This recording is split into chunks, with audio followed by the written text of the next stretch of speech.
Hey everybody, you've made it to the Jed Said Therapy Awareness Up channel, where a little awareness goes a long way. My name is Jed Thorpe, licensed therapist. If you like this information, be sure to subscribe and share it. This is going to be good information talking about why you probably feel lonely even in your relationship. All right, everybody, welcome back. I'm glad you're here. If this is your first time seeing this channel, then welcome. I'm particularly glad that you're here. I think you're going to dig this. If you're a longtime subscriber of the 5+ years I've been on here rattling on about therapy videos, then I really want to also say thank you for sticking with me through all the thick and thin. So without further ado, let's get into this whole why you're probably feeling lonely in general and even in your relationship. And it all comes down to how we converse. Remember, when we're having a conversation with someone, we're trying to connect, and certain things have to happen in order to connect. Now, first and foremost, you have to feel safe. So what humans do is we start off by asking very surfacey questions or giving very surfacey information. First level communication is called informational communication. It's where we're giving information about what's going on. If I was having a conversation with you, I would say, hey there, person on the other side of this camera. Right now, just let you know, I'm having a great day. Saw some people today, went home, took my kid to work, and now I'm here, gonna have a video therapy session right now with you, and then afterwards I'm gonna do a couple more sessions, and then I'm gonna grab my kid from work and bring them back home. You know, it's top layer conversational connection. It's information. It's all it is. So that's what we're gonna do. When we're feeling safe and we haven't been rejected or hurt or attacked in this information stage of conversing, then we move into the second tier or stage, which is closer to, by the way, not feeling alone. This is called the personal stage of conversing. I don't want to say communicating, I want to say conversing, because you're trying to converse with somebody. We're trying to connect with someone. The second stage of conversation is more talking about how we feel about things. Personal stage is when, after we feel safe enough in the top stage of just information, then we go into our thoughts, what we think about certain things going on in our day or in the world. We can talk about what we don't like about this thing, what we don't appreciate here, what we really like about that. You know, we feel safe enough with whoever we're having a conversation with to move into more vulnerable information. It's more about us. And by the way, this is subjective information. It's how we feel. It's how someone is perceiving something. The difference between subjective information and objective information is objective is fact. That's why when people say, this is my truth, not really. More accurately, it would be their subjective truth, because their perception of things might change as time goes on. And in this stage of conversation, man, you're feeling pretty vulnerable. You're feeling like you can trust this person. Now, after those two stages are complete, then we can move into the last stage of actual conversing. This is a stage where we're really connected. And the issue that the Western culture is having is that nobody feels safe actually going into this third level called the relational level of their conversation. No one feels safe.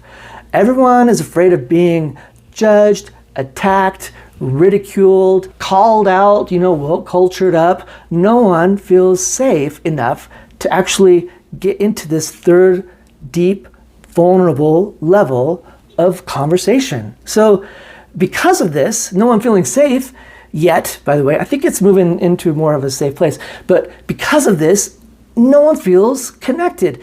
Everyone feels alone. When we go home and talk with our partners, we stick on this informational level of conversation. And we'll probably go into this personal stage of conversation, the second tier, but rarely do we go into this real connecting piece of communicating and connecting conversing with other people, which is called the relational stage of conversation. This is where, right in the moment, we can talk freely and openly, because it's so vulnerable. We can talk about what we're feeling truthfully in that exact moment. And when I say truthfully, just know that you are not going to want to do this naturally. It is not going to be comfortable for you to roll into such a vulnerable part of yourself. And part of that is because you might not even know much about this piece of who you genuinely are without fear of any kind of attack. Man, the more I'm doing therapy, the more I realize in my subjective view, gotta say subjective, my perspective, is that everybody is just trying to feel safe. They're just trying to feel safe. In moving into this third most connected manner of conversation, you might not like what you're seeing in that place. You know, I mean, you might have to be vulnerable to feeling uncomfortable around things about yourself that you probably are very well defended against, which is another reason why you're sticking into the top 1 or 2 layers of conversing with other people, but it's also why you're feeling so alone. It's also why you're feeling so disconnected. It's also why you like going to therapy, because in therapy, here a therapist is non-judgmental, open, just accepts what's going on, is able to even explain stuff. It's why you're able to, in that moment, go into this relational conversing, and it requires you to be mindful and observant, aware of how you're feeling as you talk. Right now, in this moment, I'm trying to get into as much of a relational, it's not genuine because I don't know who you are. I'm not going to be completely vulnerable. I don't know who you are. So as much as I can though, I feel a little like I have kind of like butterflies, but not butterflies, but my stomach is a little, you know what I mean? It's like that, and my brain's a little, feels like it's going a little fast right now, maybe a little panicky. It's uncomfortable going into this deeper, more vulnerable manner of conversing, trying to connect with somebody else. By the way, if you're not doing this all the time, welcome. You have a lot of company. Hardly anyone is doing this. But I think we're going to start doing this more and more. It's going to require you to be okay with what's going on though.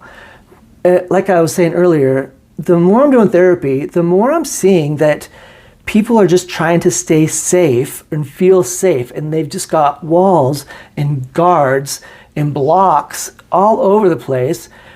Trying to feel safe, maybe even unable to truly see who they are, maybe even unable to be honest with what's going on with themselves on some level.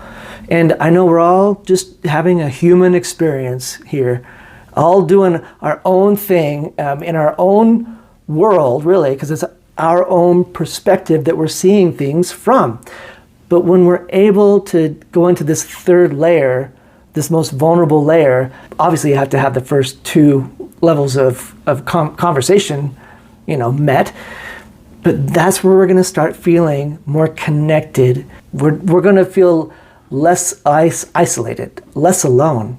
And here's why this is tricky, because I don't know if a lot of people are okay with being just alone, period. So if you want to get to this stage where you're able to connect with your person or your people, be aware that you have guards up, you have coping defenses and mechanisms and everything else that you're utilizing. But when you get to a place where you're okay with everything that you happen to be in the moment, and that nothing really takes away your value, maybe like it takes away from your social value, from how people perceive you. It might perceptively take away from any hierarchy you have in the culture, that kind of thing.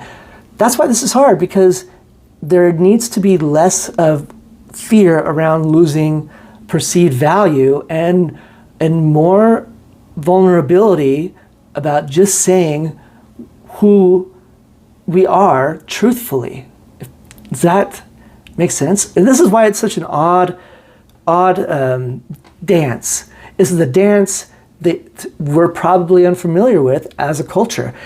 I think this is why people gravitate towards social media people who are feeling a lot of dysregulation and displaying it publicly.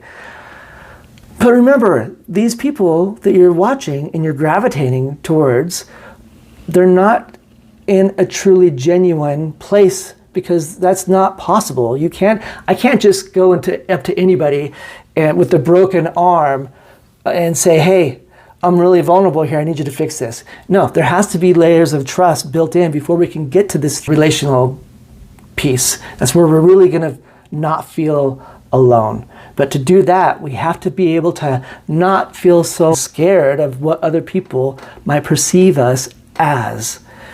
So yeah, there you have it. That was kind of deep. That went a little wild. I wasn't expecting that. So that's the Jed Said for today. I hope you like it. I hope that after watching this, when you do talk to people, you'll identify that, oh, right now I'm in the informational type of communication. Oh, right now I'm going into more personal type of conversing. And then as we move into this final, most vulnerable, most connected way to converse, this relational way, then we'll start identifying that. And I'm rambling on. I feel like this is important though. I hope you like this video. I did. If you did, be sure to follow, subscribe, like, share, or don't. I don't know. I don't care. I just do this mainly because it's fun for me and I learn a lot from doing it. So that said, until next time, awareness up.